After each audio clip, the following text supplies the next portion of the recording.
अस्सलामुअलैकुम student. Class में हमने एक्सरसाइज 3.1 का क्वेश्चन 4 तक यहाँ तक कवर कर लिया था। इसके ऑल 10 पार्ट्स कर लिए थे। अब हमारे पास क्वेश्चन नंबर 5 है, perform the indicated operations and simplify. ठीक है, इसके अंदर हमें ये कहा जा रहा है कि हमें ऑपरेशंस को परफॉर्म करना है। ऑपरेशन से मुराद है ये मल्टीप्लिकेशन, डिवीजन, ठीक है, एडिशन, सब्ट्रैक्शन, ये सब हमारे ऑपरेशंस होते हैं। इनको परफॉर्म करना है, इसमें जो साइन गिवन दी हुई है, और इसे सिंप्लीफाई करना है, यानी कि जहां तक ये सॉल्व हो सके हम उसे सॉल्व करते हैं। इसके टोटल 6 पार्ट्स हैं, तो हम पहला क्वेश्चन स्टार्ट करते हैं। फर्स्ट क्वेश्चन हमारा इस तरह से दिया हुआ है, हमें कहा गया है इसमें ये कि हमें डिवीजन करनी है। ठीक है, अब डिवीजन हम किस तरह करेंगे? अब मैं इन दोनों टर्म्स को लेके चलूँ तो मेरे लिए तो बहुत मुश्किल हो जाएगा। तो सबसे पहले मैं काम करती हूँ कि मैं इनको क्या कर लेती हूँ, सॉल्व कर लेती हूँ। मैं टर्म्स को, ये वाली टर्म को और ये वाली टर्म को सिंप्लीफाई कर लेती हूँ। तो पहले किस तरह होगा, मैं एलसीएम ले लेती हूँ यहाँ पे, क्योंकि प्लस की साइन बीच में आ रही है तो ये एलसीएम हो सकता है, प्लस माइनस की साइन बीच में आ रही है। ठीक है, मैं इन दो टर्म्स की बात कर रही हूँ, ये और ये। ठीक है, अब नीचे डिनोमिनेटर वाली जो साइड होती है वो तो आपस में सारी मल्टीप्लाई हो जाती है, तो ये हो गया 4y माइनस एक्स स्क्वायर। 1 के नीचे कुछ भी नहीं है तो वो जाहिर सी बात है कुछ नहीं होगा। अब एक्स स्क्वायर यहाँ आ गया, प्लस 1 से क्या चीज मल्टीप्लाई हो गई, 4y square minus x square. ठीक है, बीच में डिवीजन की साइन है, और सिमिलरली यहाँ पे भी 2y, डिनोमिनेटर वाली साइड सारी आपस में मल्टीप्लाई हो जाती है, पर डिनोमिनेटर में सिर्फ और सिर्फ इस वक्त 2y है। अब x के नीचे तो 2y है, तो x के साथ तो मल्टीप्लाई होने के लिए कुछ चीज नहीं है, लेकिन 1 के साथ क्या मल्टीप्लाई हो सकता है, 2y मल्टीप्लाई हो सकता है, तो ये ऐसे आ गया। ठीक है, अब मजीद इसे सिंप्लीफाई करेंगे तो ये हो गया x square plus 4y square minus x square divided by 4y square minus x square. ठीक है, बीच में डिवीजन की साइन वापस से 2y माइनस एक्स हो गया डिवाइडेड बाई 2y। ठीक है, अब हमारे पास इसमें कुछ कैंसिलेशन हो रही है, बिल्कुल हो रही है, प्लस एक्स स्क्वायर से माइनस एक्स स्क्वायर कैंसिल हो गया। अब हमने क्या करना है मजीद, अब इसमें कुछ और कैंसिल होने की नहीं है, अब हम डिवीजन परफॉर्म करेंगे, पर हम इस डिवीजन को क्या करेंगे, अब इस मल्टीप्लिकेशन में चेंज कर देंगे। इससे हमारे पास क्या होता है कि डिवीजन हमें परफॉर्म नहीं करनी पड़ती, क्योंकि डिवीजन वाला मेथड और मुश्किल होगा। हम जब भी डिवीजन कर रहे होते हैं तो हम उसे मल्टीप्लिकेशन में चेंज कर देते हैं। अब मल्टीप्लिकेशन में चेंज करने से क्या होता है कि जो नीचे वाली चीज़ है वो ऊपर आ जाती है, और जो ऊपर वाली चीज़ है वो नीचे चली जाती है, यानी कि इन्वर्स हो जाता है, रेसिप्रोकेट हो जाता है उन चीज़ों का। अब हमने सिंपल इन दो टर्म्स को आपस में मल्टीप्लाई करना है, तो 4 इंटू टू क्या हो गया, 8, और y का क्यूब, और नीचे हमारे पास बचा 4y का स्क्वायर माइनस एक्स का स्क्वायर 2y माइनस एक्स। ठीक है, अब अगर आप चाहो तो इसे मजीद सॉल्व कर सकते हो, चाहो तो आप इसे ऐसे आंसर लिख सकते हो, यहाँ तक ये आंसर हो गया। मजीद इसे आप इस तरह सॉल्व कर सकते हो कि ये 8y क्यूब तो इतना ही रहेगा, यहाँ पे ये 2y square minus x square इस तरह हो सकता है, 2y का होल स्क्वायर माइनस एक्स का स्क्वायर, जो बन जाएगा हमारे पास 2y minus x 2y plus x. ठीक है, किससे, हमारे फॉर्मूला के थ्रू, ए स्क्वायर माइनस बी स्क्वायर बराबर होता है ए माइनस बी, ए प्लस बी के तहत। ठीक है, अब अगर ये इस तरह हो जाएगा तो ये मेरे पास क्या बन जाएगा, 8y का cube over 2y minus x 2y plus x 2y minus x. ठीक है, तो इससे क्या होगा, ये और इन दोनों की बेसिस सेम, इनकी पावर्स ऐड हो जाएंगी, तो ये हो जाएगा 2y माइनस एक्स की पावर 2 और 2y प्लस एक्स। ये आपके ऊपर है कि आप यहाँ तक सॉल्व करो इसे या यहाँ तक कर दो, एक ही बात है, मतलब कोई इसमें कोई ऐसा हार्ड एंड फास्ट रूल नहीं है, आपके ऊपर है। अगर आप इसे मजीद सॉल्व करना चाहो तो मैंने आपको वैसे ही बता दिया। ठीक है, उसके बाद क्वेश्चन 2 देखते हैं। अच्छा, अब सेकंड क्वेश्चन हमारे पास दिया हुआ है x plus 3 minus x into, ये जो साइन है इसका मतलब होता है मल्टीप्लिकेशन, ये डॉट जो होता है इसका मतलब होता है इंटू यानी मल्टीप्लिकेशन। ठीक है, हमें इस पर मल्टीप्लिकेशन परफॉर्म करनी है।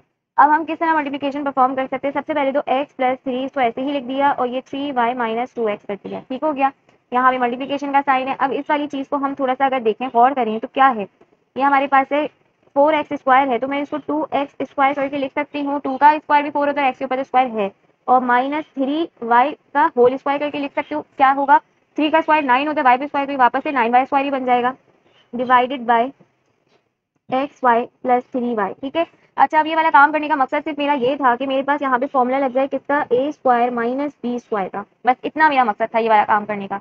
ठीक है, अब मैं इसको मजीद फॉर्मूला से खोलूंगी तो मेरे पास नीचे ये क्या आ गया, x plus 3 divided by 3y minus 2x। ठीक है, इंटू ये हो गया 2x माइनस 3y, ये हो गया 2x प्लस 3y। ठीक है, और डिवाइड में ये हो गया एक्स वाई। अच्छा, इसमें से भी हमारे पास क्या चीज़ कॉमन आ सकती है, नीचे से अगर आप देखो इन दोनों टर्म्स में क्या कॉमन है, y है, मैंने y निकाल लिया, तो ये बचा क्या, x प्लस 3। ठीक है, अब एक चीज़ कैंसिल हो रही है, वो है x प्लस 3 से ये वाला x प्लस 3 कैंसिल हो गया। ठीक है, क्योंकि बीच में मल्टीप्लिकेशन की साइन है, एडिशन सब्ट्रैक्शन होती है, वो कैंसिल नहीं हो सकता था। अब मेरे पास यहाँ पे बचा 1, और यहाँ से 3y माइनस 2x ये भी है, लेकिन साइन इनकी चेंज है, यानी यहाँ माइनस पे 3y है प्लस 2x है, लेकिन यहाँ 3y पॉजिटिव है माइनस 2x है, तो मैं इस नीचे वाली टर्म से माइनस कॉमन निकाल लेती हूँ, तो ये मेरे पास हो जाएगा 2x माइनस 3y, यानी माइनस कॉमन निकाला तो प्लस जो थी साइन वो माइनस में चेंज हो गई, जो प्लस माइनस की साइन थी वो प्लस में चेंज हो गई। ठीक है, और ऊपर तो है मेरे पास 2x माइनस 3y और 2x plus 3y divided by y है। ठीक है, इससे मेरे पास फायदा ये हुआ कि ये 2x माइनस 3y इस 2x माइनस 3y से कैंसिल हो गया। ठीक है, तो हमें वो सारे रूल्स लगाने हैं कि हमारी टर्म सिंप्लीफाई होती चली जाए जहां तक हो सके। ठीक है, उसके बाद अब ऊपर मेरे पास क्या बचा, 2x + 3y, 1 से मल्टीप्लाई होगा तो वो ऑलरेडी 1 ही बचेगा, और डिवाइडेड बाय y, और माइनस के साथ माइनस ऊपर लिखो नीचे लिखो, एक ही बात है, कोई इसमें मसला नहीं है। तो ये हो गया हमारा आंसर। सही है, बहुत सिंपल सा था। तो अब उसके बाद हम क्वेश्चन नंबर 3 देखते हैं अपना। क्वेश्चन नंबर 3, इसके अंदर हमने क्या करना है, मल्टीप्लिकेशन परफॉर्म करनी है। पर मल्टीप्लिकेशन किस तरह हम परफॉर्म कर सकते हैं, पहले हम टर्म्स को सिंप्लीफाई कर लेते ताकि हमारी कुछ कैंसिलेशन हो जाए चीज़ों की, तो हमारे पास टर्म मतलब सिंप्लीफाई हो जाए। तो ऊपर वाली x² -1 है, तो मैं इसे तो आंख बंद करके अब x - 1 और x + 1 लिख सकती हूँ। आई होप आपको समझ आ गया होगा कि x² -1 लिखा है तो 1 के ऊपर स्क्वायर की जरूरत नहीं है, वो हम वैसे भी लगा सकते हैं क्योंकि इसके ऊपर 1 के ऊपर कुछ भी हो वो 1 ही रहता है। तो इसलिए मैंने ये a² - b² वाला फॉर्मूला खोल लिया, a - b a + b करके। ठीक है, और नीचे अभी हम आते हैं, इससे पहले हम ये वाली टर्म्स लिख लें, x + 1 और x - 1, ये हम ऐसे ही लिख लेते हैं। ठीक है, अब नीचे वाली टर्म की बात की जाए तो नीचे वाली टर्म में लिखा हुआ है x² + 2x + 1। अब इनमें से कुछ चीज़ कॉमन तो आ नहीं सकती है, तो हम इसमें से क्या करेंगे, मिडिल टर्म ब्रेक कर लेंगे या फैक्टराइजेशन कर लेंगे। तो इसके साथ जो भी नंबर लिखा हो और लास्ट डिजिट, ये आपस में क्या होता है, मल्टीप्लाई हो जाता है। तो इसके साथ कुछ नहीं लिखा मीन्स ये 1 है, तो 1 × 1 कितना हो गया, 1। ठीक है, तो मतलब मुझे अपने 1 को ऐड करते हुए क्या बनाना है, 2x बनाना है। 1 को ऐड करते हुए, यानी अगर मैं लिख दूं x + x, अगर मैं इस टर्म को इस तरह लिख दूं x² + x + x + 1, तो ये टर्म वापस से वैसे ही बन जाएगी, यूं जो प्रीवियसली थी वो ऐसे ही आ जाएगी। तो इस तरह हम क्या करते हैं, मिडिल टर्म ब्रेक कर लेते हैं। इस तरह करने से हमें फायदा ही होता है, हम कॉमन ले लेते हैं, ब्रैकेट्स बन जाते हैं हमारे। तो हम इसको इस तरह लिख देते हैं x² + x + x + 1। अब हम क्या करेंगे, शुरू के दो और लास्ट के दो, इन दोनों में से हम कॉमन ले लेंगे। तो ये हो गया x - 1, x + 1 ऊपर था, इंटू x + 1 और x - 1 नीचे है। ठीक है, अब इसमें से फर्स्ट इन दो टर्म्स में से कॉमन लेंगे, x² + x में से, तो क्या कॉमन आएगा, x। यहाँ क्या बचा, x + 1, फिर प्लस इन लास्ट के दो टर्म्स में से क्या कॉमन ले सकते हैं, 1 ले सकते हैं, तो मैंने यहाँ 1 लिख दिया, और बचा क्या, x + 1। ठीक है, तो अब मेरे पास ये एक एक ब्रैकेट हो गया, ये और ये एक ब्रैकेट हो गया। तो हम इसे किस तरह लिखते हैं, x - 1 x + 1 divided by x + 1 x + 1 into x + 1 और ये x - 1। अब हम करेंगे इसमें से कैंसिलेशन। कैंसिलेशन किस तरीके से, x - 1 से x - 1 कैंसिल, x + 1 से x + 1 कैंसिल, इस x + 1 से ये वाला x + 1 कैंसिल। तो कुछ भी नहीं बचा, सिर्फ क्या बचा हमारे पास, 1 बचा। तो मेरा 1 क्या हो गया, आंसर हो गया। अब हम इसे मजीद तो सॉल्व नहीं करते, मोस्ट सिंप्लीफाइड फॉर्म में हम इसका आंसर ले आए। ठीक है, आई होप आपको ये बात समझ आ गई होगी कि हमने ये किस तरह किया कि फैक्टराइजेशन मिडिल टर्म ब्रेक कैसे किया। अगर नहीं समझ आए तो प्रीवियस वीडियो देख सकते हैं, उसमें अच्छे से बताया है कि मिडिल टर्म ब्रेक कैसे होती है। ठीक है, इसके बाद क्वेश्चन 4 देखते हैं। उसके बाद हमारे पास क्वेश्चन नंबर 4 है। इसके अंदर हमारे पास दो परफॉर्म करने के लिए बोला गया है फंक्शंस को, और दो ऑपरेशंस क्या हैं, एक मल्टीप्लिकेशन एक डिवीजन है। तो अब हम इन दोनों में से पहला कौन सा परफॉर्म करें, तो भाई हमारे पास एक अदद रूल होता है जिसे हम कहते हैं बोर्डमास रूल। ठीक है, बोर्डमास रूल से मुराद होता है ब्रैकेट, या ये इस तरीके से। दूसरा होता है हमारे पास ऑर्डर, ऑर्डर से मुराद होता है रूट में कुछ चीज हो या कोई पावर में कुछ चीज हो। ठीक है, देन हमारे पास आता है डिवीजन, डिवीजन आपको सबको पता है। फिर आता है मल्टीप्लिकेशन, यानी m से मल्टीप्लिकेशन, और फिर उसके बाद आता है एडिशन, एडिशन के बाद आता है सब्ट्रैक्शन लास्ट में। ठीक है, तो ये हमारा कुछ एक बोर्ड मास्टर रूल होता है। अब यहाँ पे मेरे पास मल्टीप्लिकेशन भी और डिवीजन भी है, तो मल्टीप्लिकेशन से पहले यहाँ d है, तो मतलब कि डिवीजन पहले परफॉर्म हम कर लेंगे। ठीक है, तो अब डिवीजन कैसे हम परफॉर्म करेंगे इसकी, इसको हम ऐसे ही लिख देते हैं, जो मल्टीप्लाई वाली चीज है। ठीक है, जो मल्टीप्लाई वाली टर्म्स है हम इनको ऐसे ही एज इट इज लिख देते हैं। अब हम इसको क्या कर रहे हैं, डिवीजन है, तो अब मैं डिवीजन परफॉर्म करी, तो मैंने कहा कि हम हमेशा डिवीजन परफॉर्म करने से बेहतर ये समझते हैं कि हम उसको मल्टीप्लाई में चेंज करते हैं। मल्टीप्लाई में चेंज करने से मेरे पास होता क्या है, ऊपर वाली चीज नीचे, नीचे वाली चीज ऊपर चली जाती है। ठीक है, ये काम करने से हमें पता क्या होता है, आसानी की हमारी कैंसिलेशन बहुत सारी हो जाती हैं, चीजें प्रॉपर्टीज कैंसिल हो जाती हैं। तो ये y + 1 इस y + 1 से कैंसिल हो गया। ठीक है, कोई इसमें कोई ऐसा मसला तो नहीं है, आराम से ही कट चुका। ठीक है, अब हमारे पास क्या है, यहाँ पे टर्म बची है 8y + 3/9 इंटू 12/4y + 3, और ये बचा हमारे पास 5/8। अभी हम नंबर्स को आखिर में साथ मल्टीप्लाई कर लेंगे, पहले हम इनको देख लेते हैं क्या क्या चीज कैंसिल हो रही है क्या नहीं हो रही। अब मेरे पास क्या है, ये y + 3 इस y + 3 से कैंसिल हो गया, बिल्कुल हो गया। अब एक चीज समझने की, अगर यहाँ मल्टीप्लिकेशन की साइन है लेकिन यहाँ प्लस माइनस इस तरह की साइन होती है ना, तो फिर हम इसे कैंसिल नहीं कर सकते थे, फिर हमें एलसीएम लेना पड़ता। तो ठीक है, ये बात आपने जहन में रखनी है। उसके बाद ये वाले 8 से ये वाला 8 कैंसिल हो गया। ठीक है, अब हम सिंपल अपनी कैलकुलेशन कर लेंगे, तो 12 × 5 ऊपर बचा, 12 5 से क्या होता है 60 होता है, 9 4 से क्या होता है 36 होता है। अब हम इसकी मजीद अगर डिवीजन करें तो क्या हो जाएगा, 6 10 60, 6 6 36, 2 5 10, 2 3 6। तो ये मेरे पास आंसर क्या बचा, 5/3। तो इससे ज्यादा मजीद तो ये सॉल्व नहीं हो सकता है, तो ये हो गया आंसर, इसे हमने सिंप्लीफाई कर दिया। ठीक है, उसके बाद क्वेश्चन 5 देखते हैं। अच्छा जी, तो अब क्वेश्चन नंबर 5 है, इसको सॉल्व करते हैं। इसके अंदर कौन सा ऑपरेशन परफॉर्म करने के कह रहे हैं, डिवीजन का परफॉर्म करने को कह रहे हैं, ठीक है। लेकिन अब वही बात कि हम इसमें देखेंगे कि कोई फॉर्मूला तो नहीं लग रहा, कोई फॉर्मूला बन तो नहीं रहा, कुछ कॉमन तो नहीं आ रहा, पहले हम उसे सिंप्लीफाई कर लेंगे। तो ऊपर वाले में ये बन रहा है क्यू स्क्वायर माइनस 25 है, तो अगर मैं इसको 5 का स्क्वायर लिख दूँ तो चलेगा, 5 स्क्वायर लिखूँ या 25 लिखूँ एक ही बात है, इससे क्या होगा, मेरा फॉर्मूला खुल जाएगा। अब नीचे वाली टर्म में अगर मैं देखूँ तो क्यू स्क्वायर माइनस 3 क्यू है, कोई फॉर्मूला नहीं खुल सकता, लेकिन क्यू यहाँ पर भी है और क्यू यहाँ पर भी है, तो मैं कॉमन ले सकती हूँ क्यू का, तो मैंने क्यू कॉमन ले लिया, तो मेरे पास बचा क्यू माइनस 3, ठीक है। बीच में है डिवीजन का साइन, यहाँ पे ऊपर वाली टर्म में भी क्यू है, यहाँ पे भी क्यू है। अब मैं इसमें कोई फॉर्मूला नहीं बन सकता, ना मल्टीप्लिकेशन हुई ना कुछ फॉर्मूला खुला है, लेकिन मैं कॉमन ले सकती हूँ क्यू को, तो ये हो गया क्यू प्लस 5, ठीक है। डिवाइडेड बाय यहाँ पे क्या है, अब क्यू स्क्वायर लिखा है -9 है, तो मैं 3 का स्क्वायर कर दूं तो एक ही बात है, क्यू स्क्वायर माइनस का 3 स्क्वायर हो जाए या 9 लिखो तो एक ही बात है। इससे सिर्फ फायदा मेरे पास ये होता है, ये फॉर्मुलाज बन गए मेरे A square minus B square, similarly ये भी A square minus B square formula बन गया। तो अब मैं इसे मजीद अपना सिंप्लीफाई करके लिख लेती हूँ, मेरी फॉर्मुला में खोल के, तो ये हो गया क्यू माइनस 5